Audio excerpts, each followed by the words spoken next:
to another exciting episode. Well, at least I hope it's exciting. Of Customizing with Spada. A toy customizing project which will take us from learning about the basics of toy customization all the way through to fully customizing a Star Wars Hasbro Y-Wing. So, should be lots of fun. Tonight, we're going to try and breeze through a couple of more examples of painting, and we're going to work on a couple of mock-ups of what the larger Y-Wing will look like when we're done. So, but I really wanted to focus on little C-3PO here. He's an old figure. Let's see. We can see when he was made. LucasArts, 1997. From Applesauce. No, Applause, China. So, made in China by some company called Applause, 1997 for LucasArts. Cool thing about him is that in the new movie, The Force Awakens, which I'm sure some of you have seen or heard about or will go see or maybe will hear about, his arm, this one, is red. And I'm thinking like it might be time to do a little, little update. He's a little dark to be C-3PO. So that's crazy. I also wanted to highlight up in the up in this corner right here, bam, is going to be a slideshow of some of the work I've done. You'll see some customizations, you'll see some reference material, you'll see some before and after shots, and you'll see some during shots. So, while you're watching, peek at that once in a while. Anyways, what are we going to do to customize our Y-Wing in the end? Right, let's put C-3PO here so you can watch us. I was looking at various colors, and I really dig. I don't like the yellow. I don't like the gold leader. Gold leader's kind of a little sad. I like red. Red leader. So I'm gonna go with this rojo.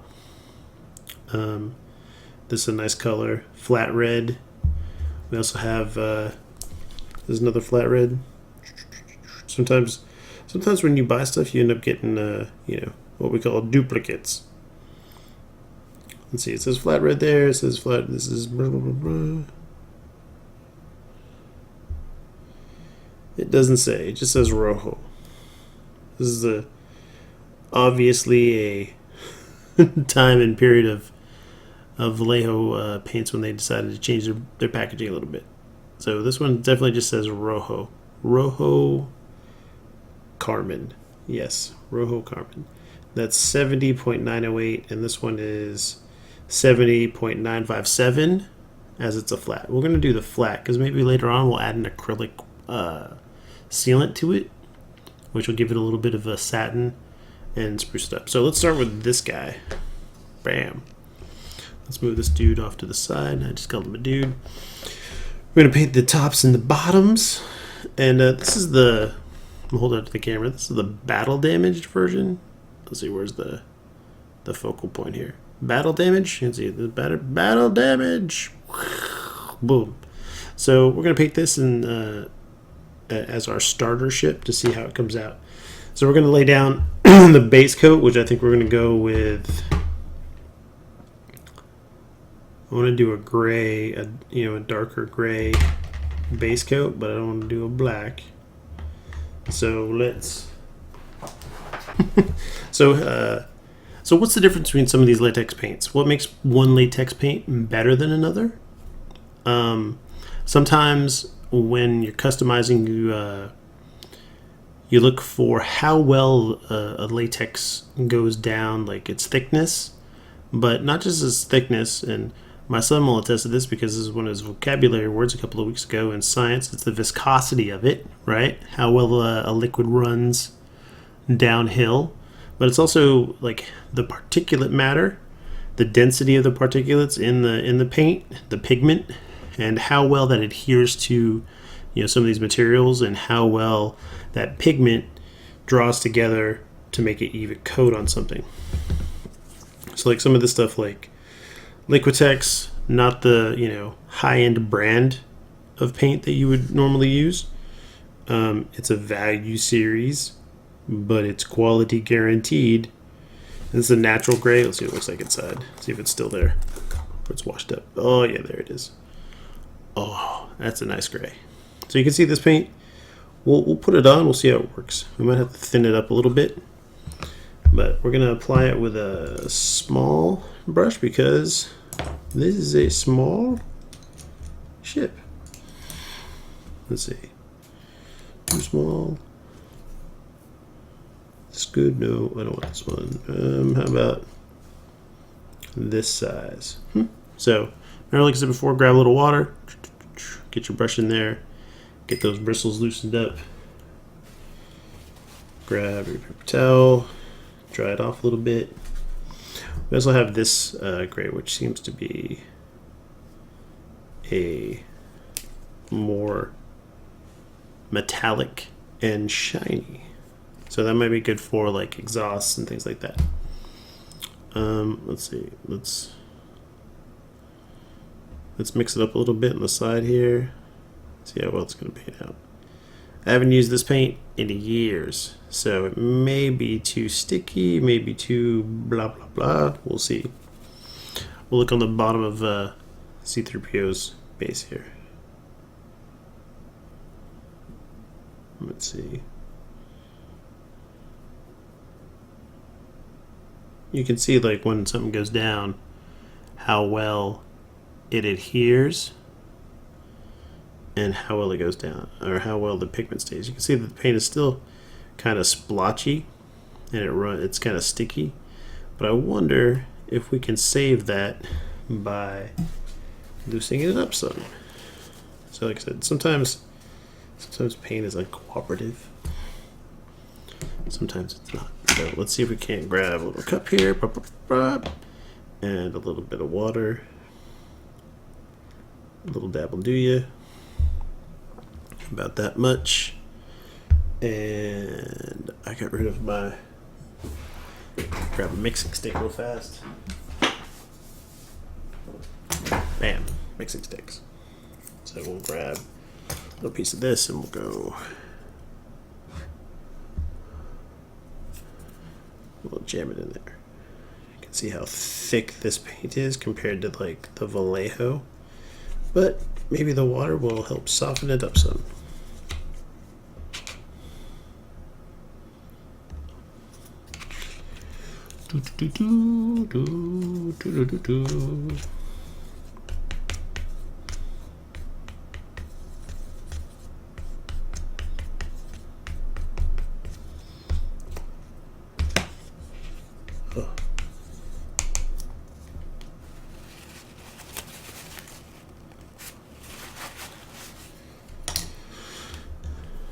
Let's cover this up because the pot that is open will dry.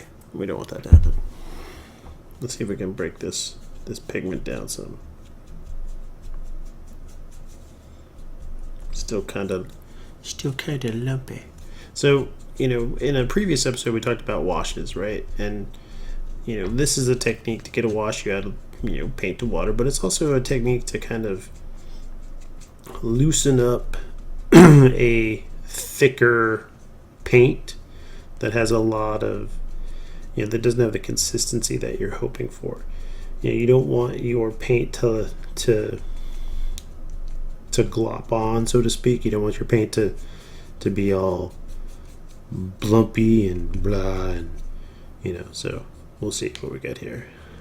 All right, let's look on the bottom of C3PO's base again here. So we've taken, get some of it off. So we've taken some of this, and now we're going to band it on and see. You can see it's much thinner, but this base is a different material than that.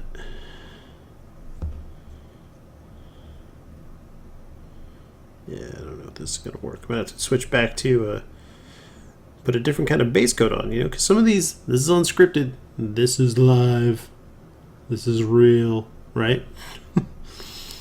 I'm painting this as we talk, so, you know, you're kind of experimenting, even with like lots of experience. You're still experimenting as you go along.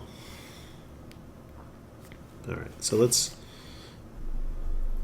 ace this. Cut our loss. I'm gonna have to go buy another gray. I could have swore that we had another gray in here somewhere. So let's think about. Let's throw this over here. Bam. Let's think about what we got here. We got this gray. It's more of a metallic, I believe. Let's see, natural steel. Might be a little too much. We also have a black and a white. We could always make gray if we had to, right? Let's do this up the old-fashioned way. We're going to grab this black and we're going to grab this white. And for now, we're going to make it gray. Make it gray on the fly. That's what I like to say. So, 1, 2, 3, 4, 5, 6, 7, 8, 9, 10. 10 parts black. We don't need a lot of gray because the ship is not very big. We need some white. So, gray is half white, half black. You know, if you remember your art classes. But we want to do maybe a darker gray, so we'll do 1, 2, 3. Let's start there, shall we? Let's see what we get.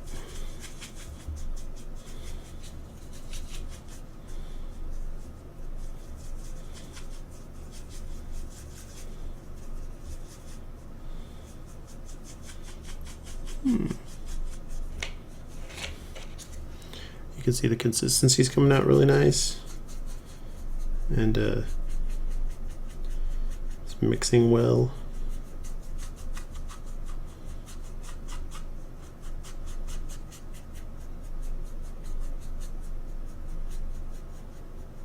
All right, here we go. I would say we're spot on with this gray now. It's the color I want. We're gonna stick with it. All right, so the only downside is I think this brush is probably too big, so we're gonna wipe this brush off a little bit, dump it in there, tag it one time here. Always keep your brushes clean. Let's see, can we use this brush? This brush the right size? Let's use this brush. It's a little bit of a finer brush, but it should be good. So make sure you've wet it up so that your bristles have become soft and pliable. Everyone loves a soft and pliable brush. Doesn't take long to get it soft and pliable. Excuse me. We're gonna get in there and dab it in some. Then we're gonna start getting rid of some of this gold leader stuff. And of course, always take your time. There's no rush. You're thinking like, oh, spot all the details going away. We're gonna add that all back as we work on the project. But you know, our goal is to transform this Y-wing to something much cooler. You know, we're gonna kind of gloss over the fact that it's the battle damaged version because we just want to use this as a proof of concept for our larger Y-wing color scheme. You know, we'll build on this. You know, if this comes out and looks cool, then you know, the next scale version will look cool as well.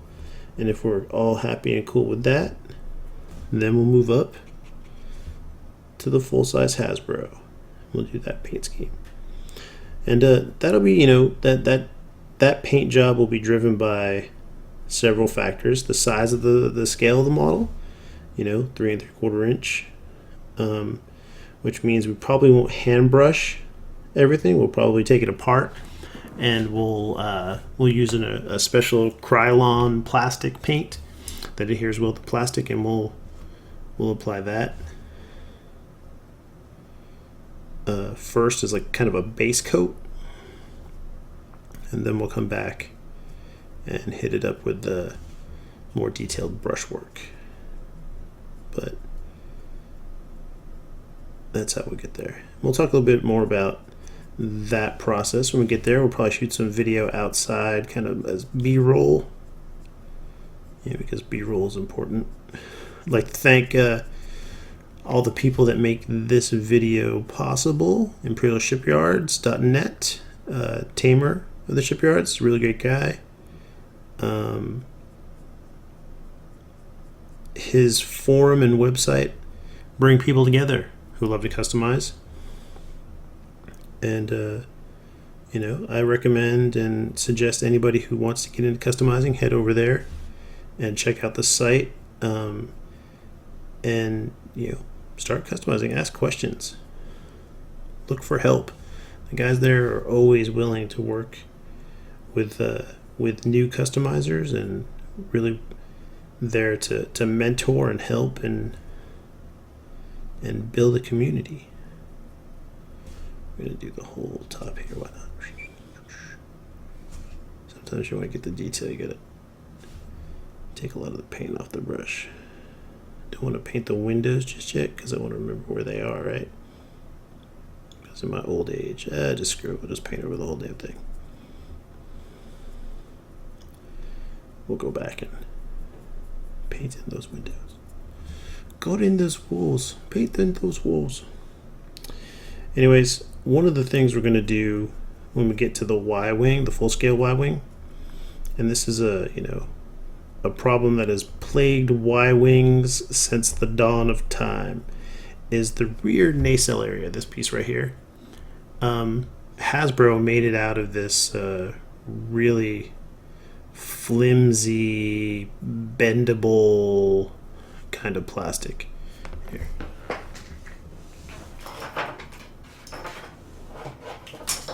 Here's the nacelle, right? And you can see this bendable plastic.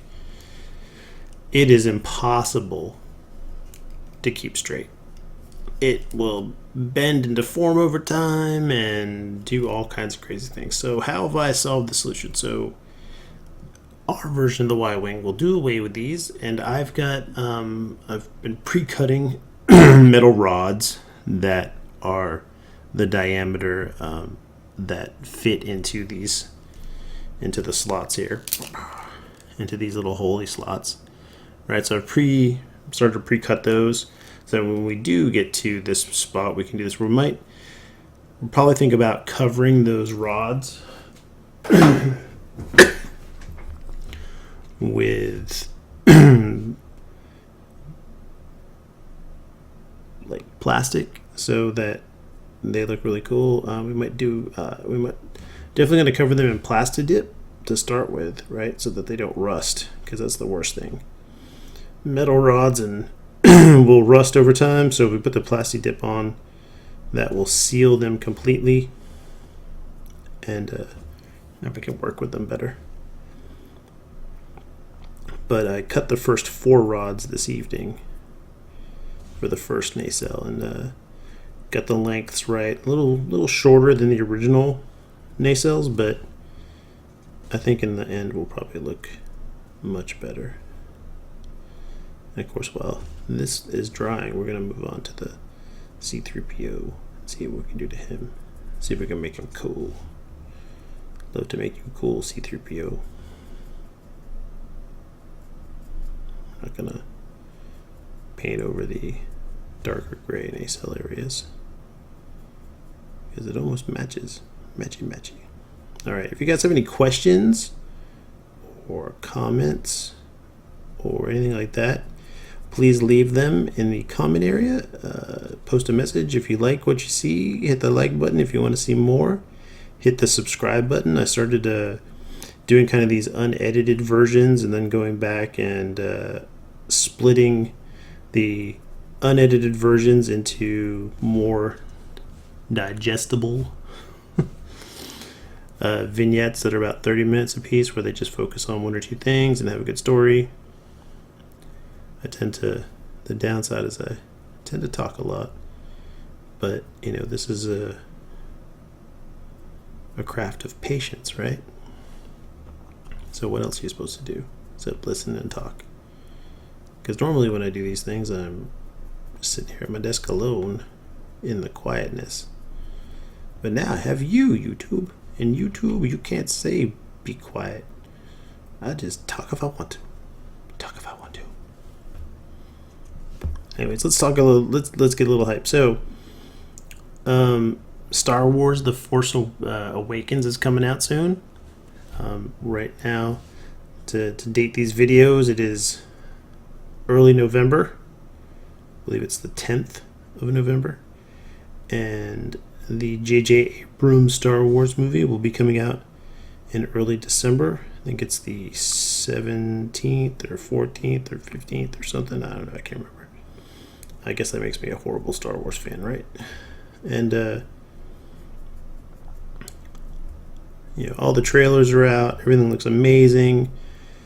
I think it's super cool that he's gone back and done a lot of practical effects, and it's not so much driven by, CG everything like George kind of got taken in by, which is kind of cool. And I'm really excited. I saw in the paper today, or some paper today, some website, I don't know what it was.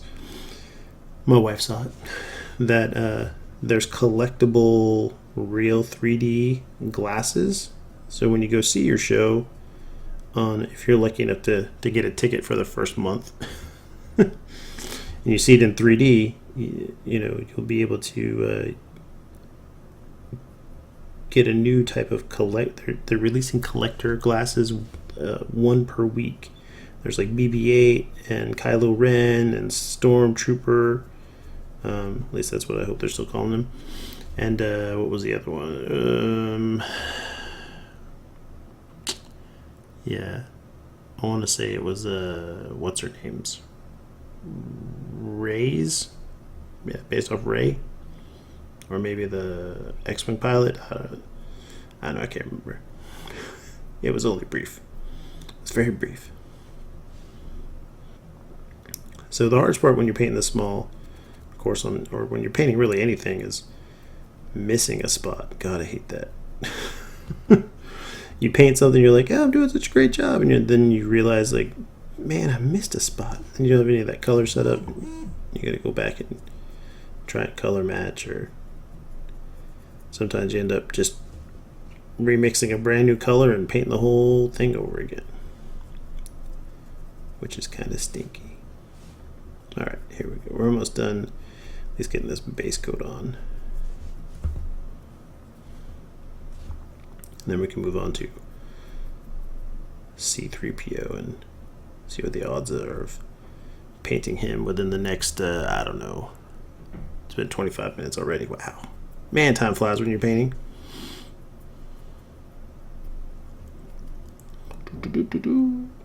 Let's see, what other exciting stories can we talk about? Let's see, there's a new video game coming out from Electronic Arts called Battlefront, Star Wars Battlefront. It uses the Frostbite engine, the same one that was used in Battlefield 4. Little, some tweaks here and there. They had a beta for it, open beta for it a couple of weeks ago. It was really good. I enjoyed it. It's a different kind of pace than like Battlefield. It's more, I would say, what would I call it? Casual friendly would be a good word. Yeah. It's not as hardcore. It's a little more forgiving.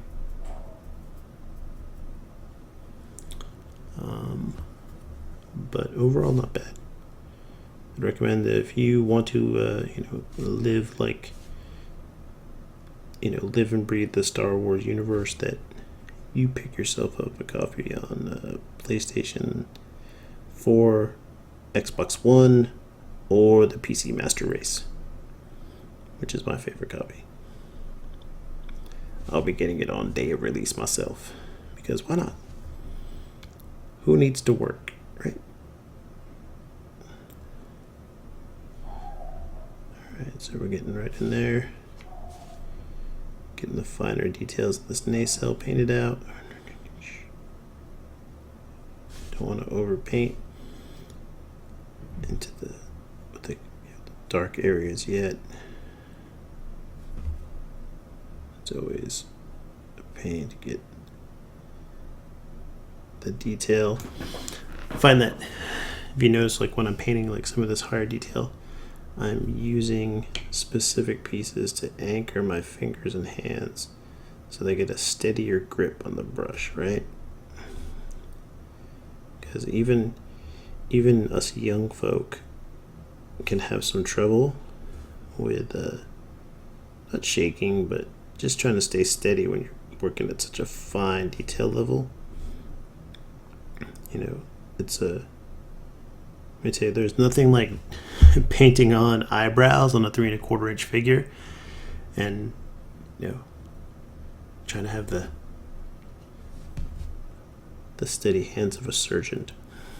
Surgeon, same thing. I'm trying to run out of this gray figures just as I get close. Let's see what else is Star Wars related.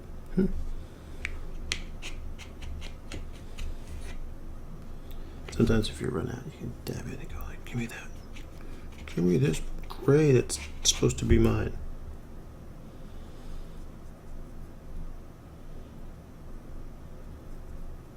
Adding a little bit of water can help it seep into some of these tight details. You don't think a brush could get.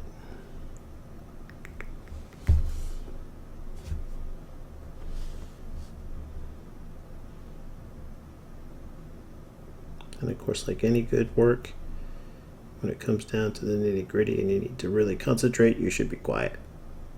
Just like, turning your radio down when you need to make a turn that you've never made before in your car. All right.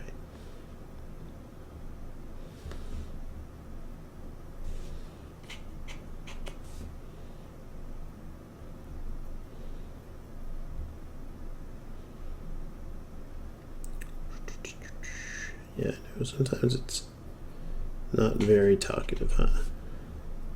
You're trying to concentrate, get the job done. So the paint on the front is kind of drying, so we can hold it by the cockpit now a little bit.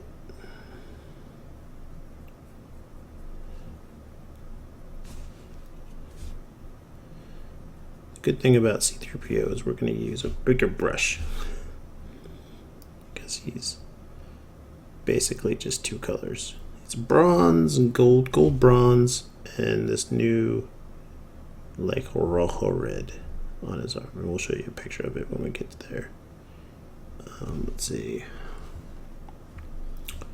Getting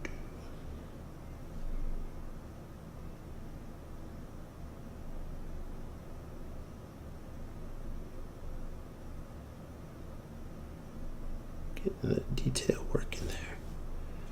Work it.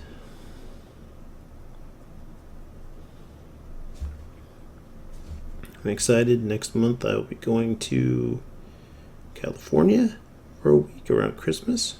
So a bit of live stream. Probably be gone. I don't know if my work laptop will have the power. But I might stream some gentler games. Like it's always awesome to play like Faster Than Light, or there is every time I go to California for work, I reinstall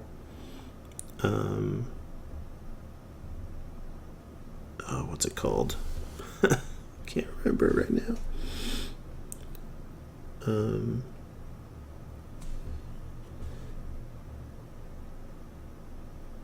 Anyways, I play that. But this year, I might also try what is it? Knights of the Old Republic 2. Got a sweet patch that fixes a bunch of bugs, and I know there's some mods for it. So maybe we'll mod it up.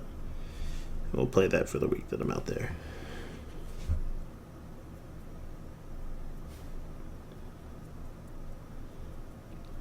I also have some other games that I haven't played yet that might not be as CPU intensive as one would think. We've got a pretty beefy laptop, but it's made to crunch Excel sheets, not video games.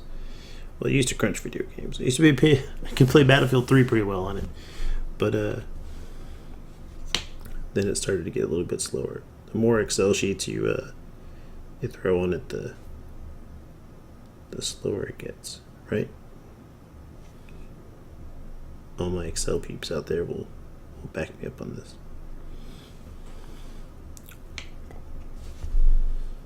This side to finish. Wow, this is taking forever. But that's, it's to be expected. It's a small scale model. It's a small scale piece of work.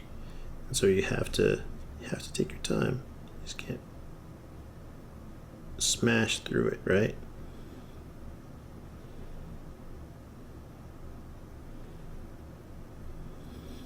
Some of the larger pieces that you might work on, because they're so much larger, you can almost work faster because there's more room for larger brushes and less finer detail.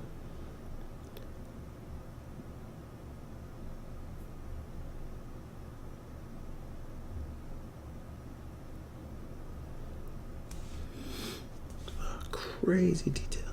You gotta make sure that all 6 sides or 8 sides of this stupid silly nacelle are covered.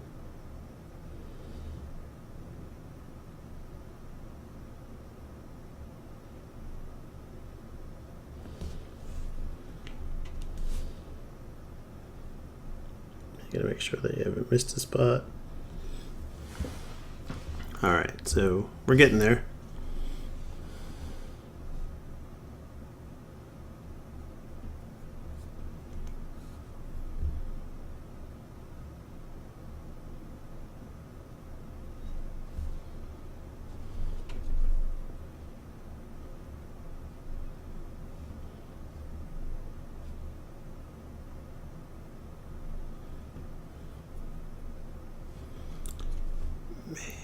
So much tiny detail, little crevices and notches and nooks and crannies and all kinds of stuff.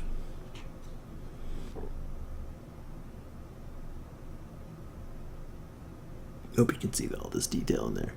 It's crazy, isn't it? So you want to look, you can see that even just holding it is causing some of the paint to come off. Yay. Which will be great when we start to do the weathering.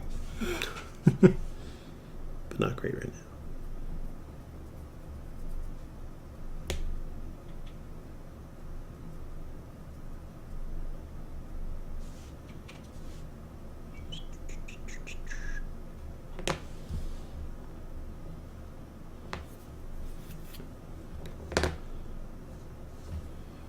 Let's see here.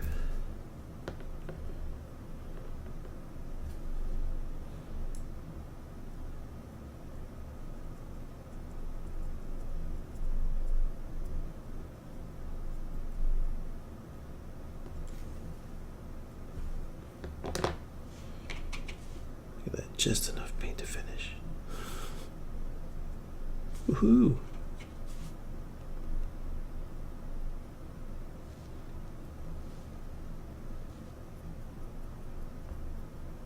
Probably thinking like, wow, you spent so much time on the Y-wing, you're never gonna have enough time to finish R2 or C3PO, are you? I guess we'll be able to breeze through C3PO because it's gonna be a different kind of paint style, right?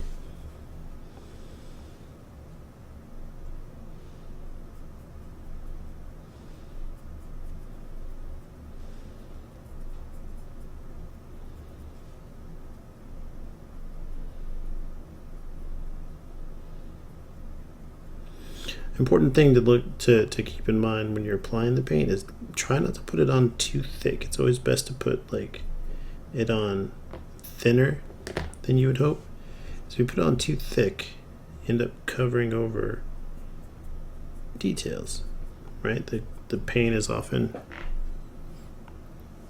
thicker than you hope, and you can really fill up the details. All right, so we're gonna put this little Y-wing dude right here. Bam, let him start drying. We're gonna wipe off this brush a little bit. You don't want the paint to adhere. Boom, boom, boom. All right, bam.